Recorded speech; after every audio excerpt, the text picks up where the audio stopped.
let's see what the van needs today. A starter motor. Wow. You know what we should do with these vans is just have random parts sent to us every week. That'd probably work out pretty well, wouldn't it? Okay, we're going to put in a starter today. First tool we'll need is insect repellent. I live in the woods. Alright, we got the Haynes transporter manual. It says starter motor. It has 2 wrenches in difficulty. So this isn't that hard of a job. Actually, I put one of these in my 72 in a campground years ago. And then it's not that hard to do. Be sure to disconnect the ground strap from your battery. Alright, the book says to mark our wires on the starter. That's been done. It also suggests you can possibly take this axle out and have better access to the starter. Yeah, you could do that. You could probably drop the engine and have it even better access to the starter. I'd have easier access to the starter if the starter wasn't in the way.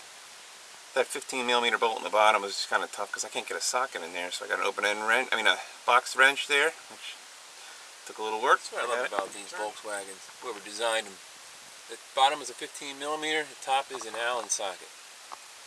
It's like when they were designing it, they just flipped the Deutschmark and landed on the Kaiser's Phoenix.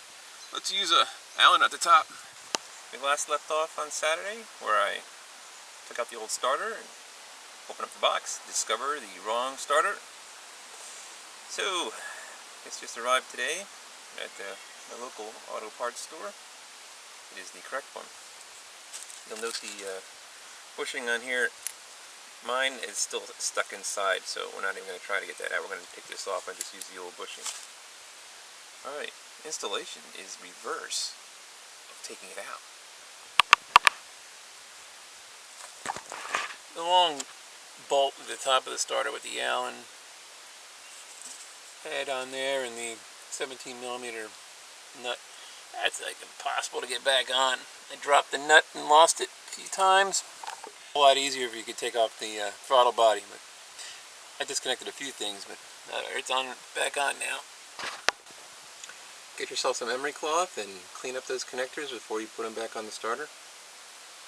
And if you're so inclined, when you do your starter, make sure there are some resources if you Google it and how to get that bushing out if you're stuck in like mine. It's Monday night. I'm not doing mine, but now you're armed with the information. You should know how to take that out before you start doing this job. That's why you watch my stupid videos. You can see all this crap. See that? Now that's the kind of crap that just pisses me off. See, this went on a bolt coming out of my old starter. When I went to go put on the old new starter, the bolt coming out of the starter didn't even fit all the way through this. I know I don't know what I'm doing, but I think if I own a starter remanufacturing company and I took off a 2-inch bolt off of it, I shouldn't replace it with a 1-inch bolt. Well, anyway, I had to put a regular old thingy on there, a little flat one, and then we're all set. The van starts. Let's take my word on that. Actually, it starts about 3 times faster than it did before, which I guess is good. Well, that's it.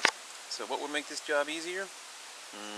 You could jack it up a little bit. It's one of those jobs where you need 3 hands, but if you jack it up too far, remember you got to work in from the top too. Having a lift would be nice. I don't know. What would really make this easier is having a better job where I could afford somebody else to do this for me. Alright, till next time.